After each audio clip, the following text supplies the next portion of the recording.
Going to go straight to business. Stephen is with us here on set. You're starting with the merger of train builders, aren't you? Siemens and Alstom. It's a deal that will see the German company take a majority stake, meaning that for the first time, France's TGV trains will be built by a foreign-owned company. However, the headquarters of the new merged entity will remain in France and the CEO will be French.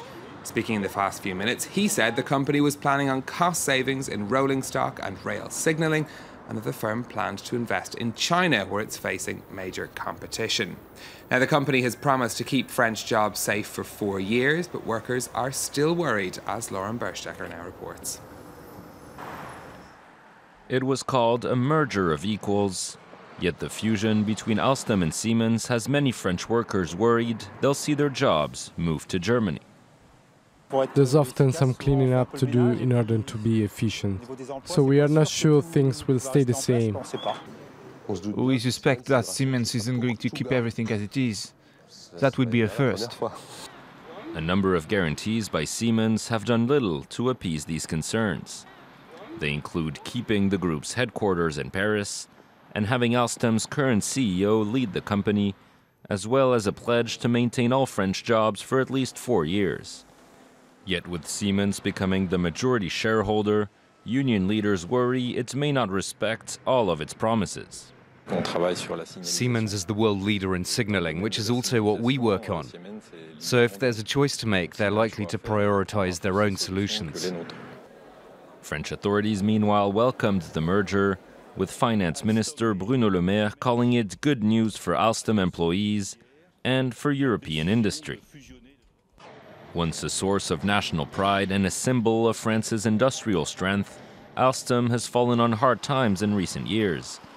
After being bailed out by the state in 2004, it sold off its energy arm to General Electric 2 years ago. At the time, the American group had pledged to create 1,000 jobs in France by the end of 2018, but it has so far barely managed half and looks unlikely to meet that target.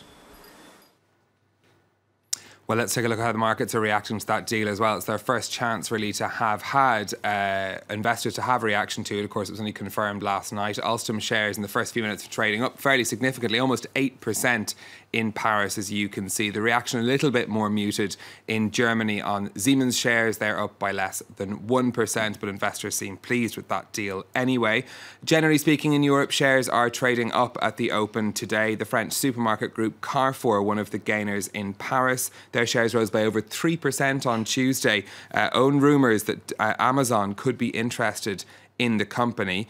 Over in Asia, it was a more mixed picture in trading. We had the Nikkei in Tokyo finishing the day down 1/3%. The Kospi and Seoul also saw some small falls as well.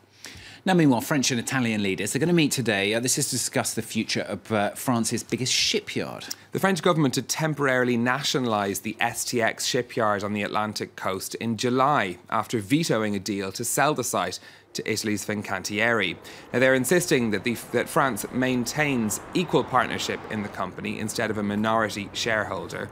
The move to nationalise the site shocked Rome, though, and the two sides have been in talks since the summer on a solution to the impasse. Emmanuel Macron will meet Italian Prime Minister Paolo Gentiloni in Lyon for the latest round of talks later, with high hopes that a deal will be reached today.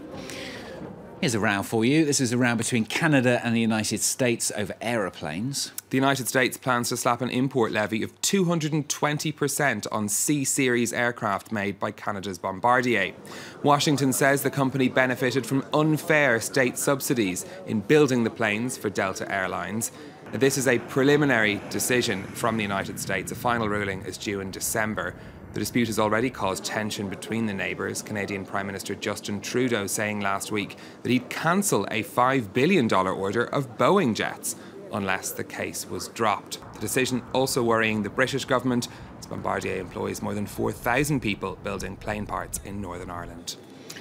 And last but not least from Stephen, Twitter working on a new strategy. I'm so delighted about this. This is to attract more verbose users. Are you counted among those people that gets annoyed by 140 characters? Yes. So Twitter is testing out doubling the character limit for tweets from 140 to 280 characters. This is part of an effort to revive flagging growth at the social network. Twitter's founder, Jack Dorsey, was the first to use the expanded tweets, saying the previous limit was an arbitrary choice. and that a small group of users would get to try the longer version first. The company has been struggling to maintain growth since it went public in 2013. The last figures show us that they had 328 million active users every month, including Stuart.